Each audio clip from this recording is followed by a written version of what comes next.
Does the spacer feel like it's hooked on my bar? That's hooked on something. Okay, it won't come back out. Okay, I got it. Now,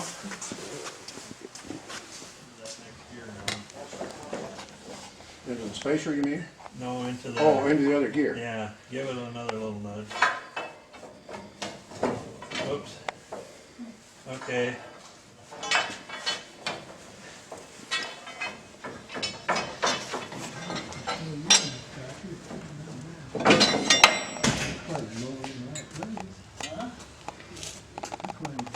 Was you prying on it, Kitty? Uh-huh.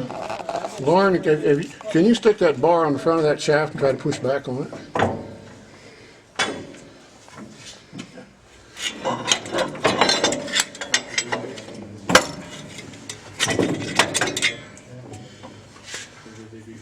Kenny, what are we doing in there? What are you finding? Well, I'm not finding anything right now, Lauren. As soon as I get things... Trying to get the... Now push back on it.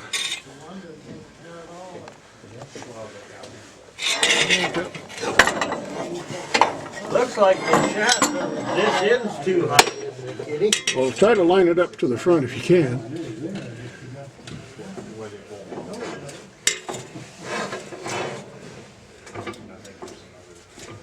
No, stick the bar right under the shaft. That screwdriver and lock those two lock tabs that we were having so much trouble getting loose at the very beginning. And I don't know whether your camera will show when you get way up in there, show them locked again or not. But we did quite a little thing there at the very, very beginning on what those lock tabs look like. Now that's the PTO shaft there. You got to angle up into, that should be it right there, Lauren, with that bearing. Okay, there it is. Yeah, there's the two lock tabs bent down over the bolts so they won't come out. Okay. So we've got that part of this operation done. Now we can get Philip to finish the gasket and get the front end of the shaft done. We're in good shape. I told him, I did. I found a couple of people that kind of filled me in a couple of little things. One, he is an encyclopedia of Minneapolis-Moline, and being a competitor of Kenny's over the years, I know if we had a question, even though we were a Moline, guess who we called? It was Kenny. He's a doctor of diagnostics, is what one person described him as, and said there was nobody else that knew what he did. Now, he's an avid M&M puller. He has a 5-star, and the way I understand it, you're a national champion in 2 classes. Now that's the truth, I didn't make that up. But I was also told that if you're going to talk to him about the tricks of how he won those national championships, you better take a couple hours. And that's probably on a good day. There's a lot of knowledge there. But his family, and Kenny, they put front assist axles on tractors in the 50s and 60s. I guess there was a demonstration at the museum today when I was... Is that the first time you've really ever done one, Ken? He told me he thought he could bluff everybody. And I was also told, and I guess I'll just tell you, it's Jim Davis told me this earlier, that in 1947, his family bought a used KT Twin City from Ken's family. And they told him, if you ever need parts, come back, we got them. Well, Jim said about 10 years ago, he went to get some parts and they didn't have them. So his warranty's no good. There is one other thing, and then I'll have Kenny come up and do his presentation. But I did run into a gal last week, and it was by chance. It was when I was working on my tractor over at Cozad, and she said, "Oh, Ken Foland, I grew up next door to him." She said, "But the one thing I can tell you," she said she can remember as a kid, he was getting ready to throw a snowball at somebody, and so he got out. He was outside their house. He made the snowball, and he was waiting for him to come out, but his hands got cold, so he was standing out there throwing the snowball back and forth, trying to keep his hands warm and not be holding it the whole time. And she said, "I can still remember him out there throwing that snowball back and forth." So with that, help me welcome Ken Foland.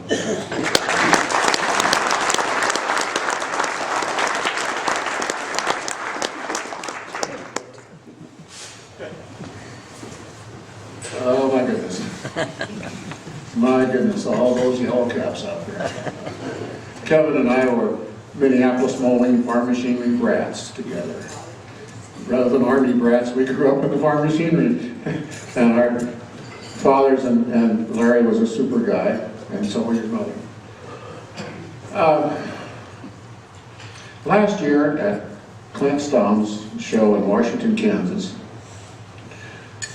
Jim came up to me and he says, I'm going to put a show on in Gearing and I'd like for you to speak. And I said, you're going to do what? And you want me to do what?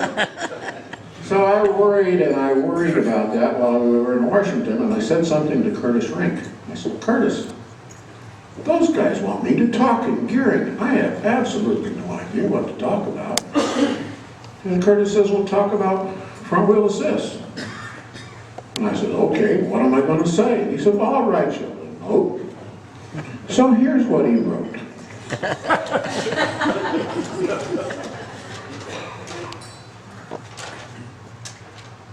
Since I know nothing about MM front wheel assist, I'm the ideal one to talk to you about this evening. How did the idea originate? Was the competition doing this? Had it been tried before, and was it more feasible now? And this goes on and on. I am very, very flattered to be in front of you folks. Cheryl was telling a story about a little dog getting petted. I sold a rod reader to a very stoic German one time. And we walked out of the store.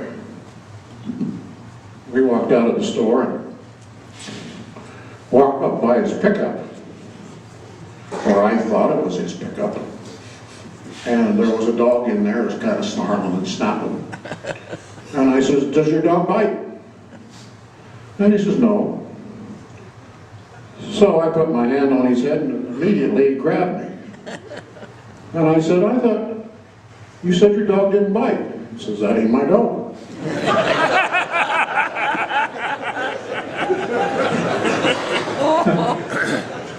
And then one other real good Ole and Lena story.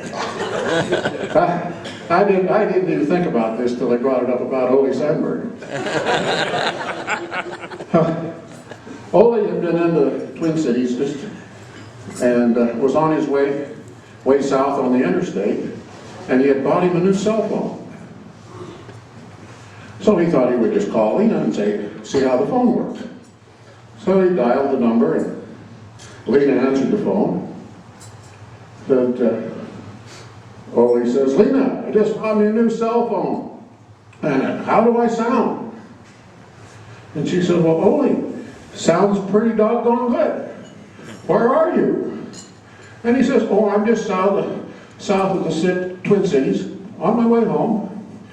She says, Ole, they just came over the radio, and they said there's certain darn fool driving the wrong way on the interstate. And he says, Lena, they're all driving the wrong way.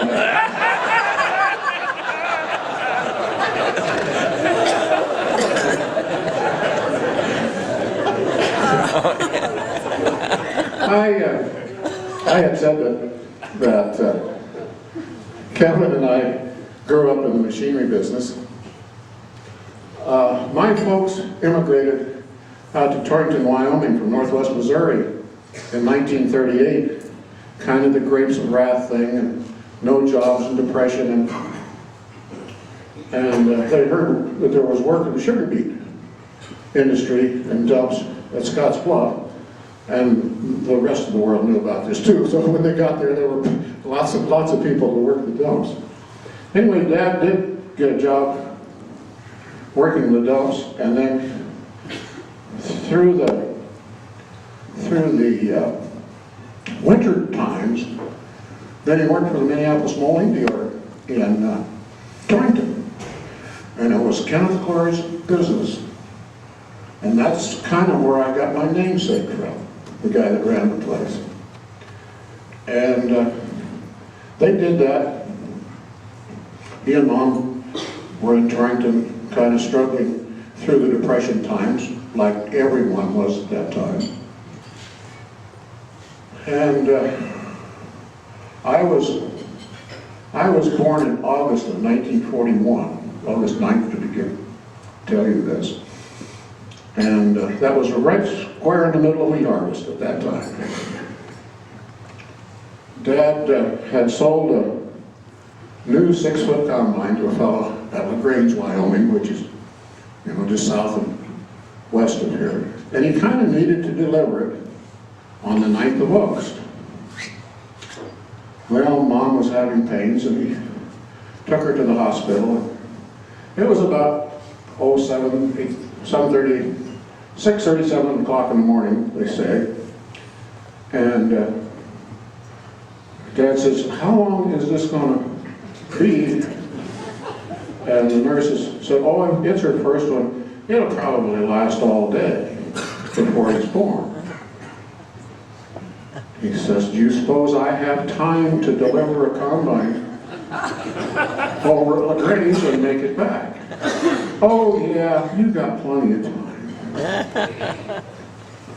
Well, he got this little 6-foot combine tied on behind the pickup, headed for LaGrange, which is about, what is it, Kevin, 20 miles south of Torrington? And he had made the guy a promise that he would help him make the first round. And then they'd write him a check for it. Well, he didn't realize that he was going to have to go around the whole section.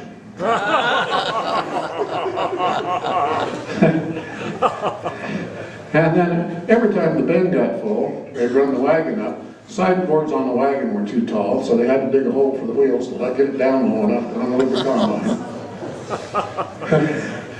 Nonetheless, he made it home about 8:30 that night, and I was born at 8:30 in the morning. And he said Mom was madder than a wedding.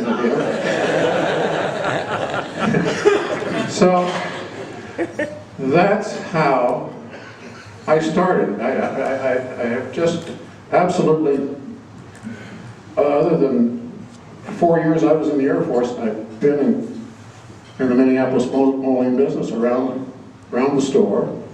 And the same with my brother Dale, who's sitting right up here. Thank goodness that he came, because this afternoon Philip ruined a couple seals when we were trying to put a front wheel assist in. I got Dale to bring them up, and I hope Philip doesn't run them both again in the morning.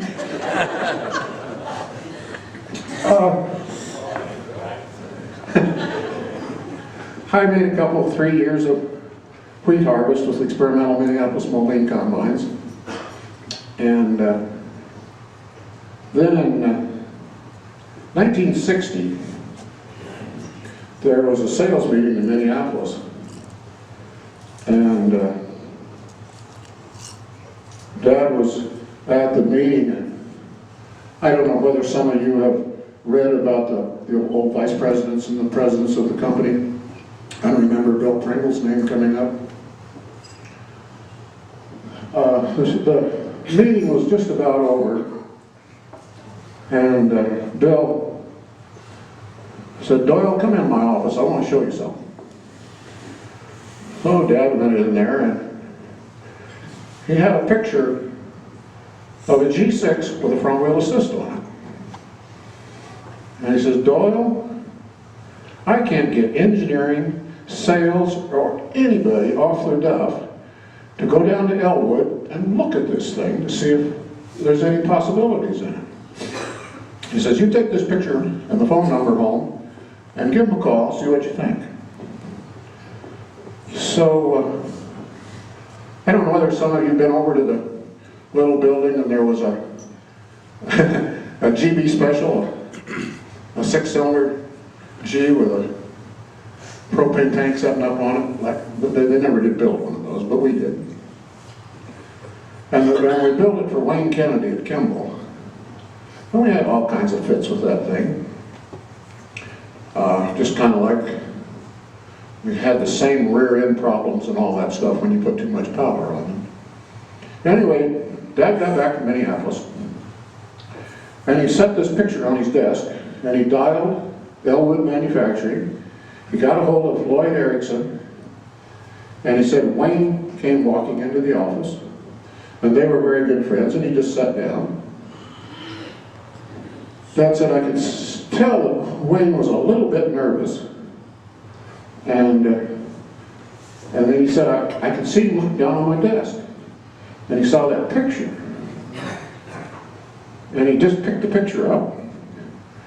And he poked Dad on the shoulder. And he says, Doyle, get me one of those. I'm busy, I gotta leave, I'll talk to you later. And Dad was on the phone with Lloyd Erickson trying to get them to bring one out so we could see what was going on. He says, Lloyd, I just sold one of those, so I'm gonna have two of them. Have you any idea what I ought to charge for them? That's how we got started with Elwood Manufacturing. They brought a couple axles out, and Lloyd and Dick Pettigrew helped us cut a hole in the bottom of the transmission, bottom of the clutch housing, which is, for quite a while till we got the right saw, quite a problem.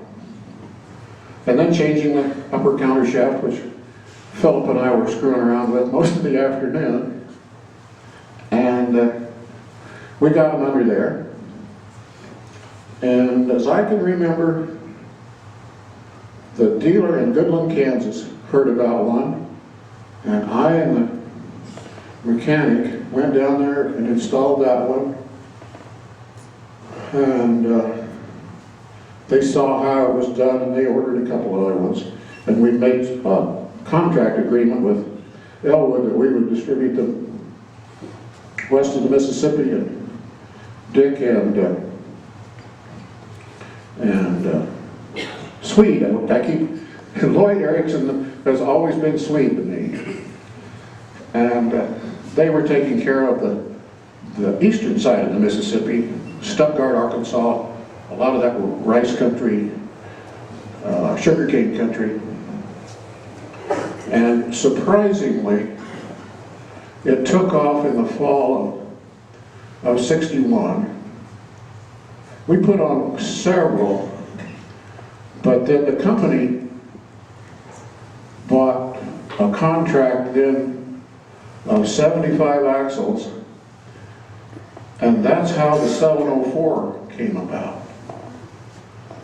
And Swede had an awful time when they made that deal, because he was buying the axles from the surplus dealers in Chicago, and about 2 out of 3 were good, and they had to tear them clear apart, weld the saddle up on top of it, take the brakes off of it, and all of those kinds of things. Trying to get 75 kits organized was quite a problem for those guys, and I don't know that their shop, their manufacturing business, the whole thing was as big as this room. Well, anyway, that took off pretty good, and the overproduction of G6s, they were having quite a closeout price on those, so we had built up a pretty good little, quite a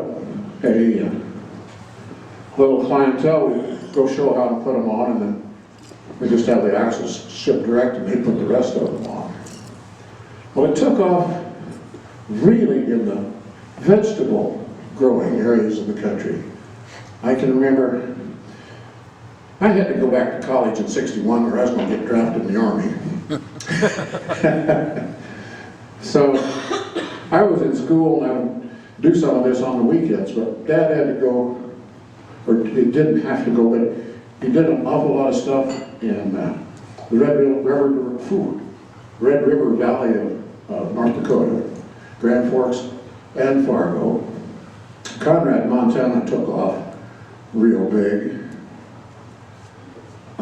Stockton, California, and the whole San Joaquin Valley with sugar beets, carrots, onions, all of that stuff. And they were really more interested in the M5 than they were in the G6. And then he got down into El Centro, California, moving back and forth into Mexico, putting on axles. And I can remember him being down there in January, And he came home and he was sunburned. I said, how'd you get along? He says, well, pretty well. But you know down there what they use for toolboxes? I said, no, what do they use, Dad? He says they use 5-gallon buckets full of water. In the sun, if you didn't put your tools in a bucket of water, they were so darn hot you couldn't hang on to them.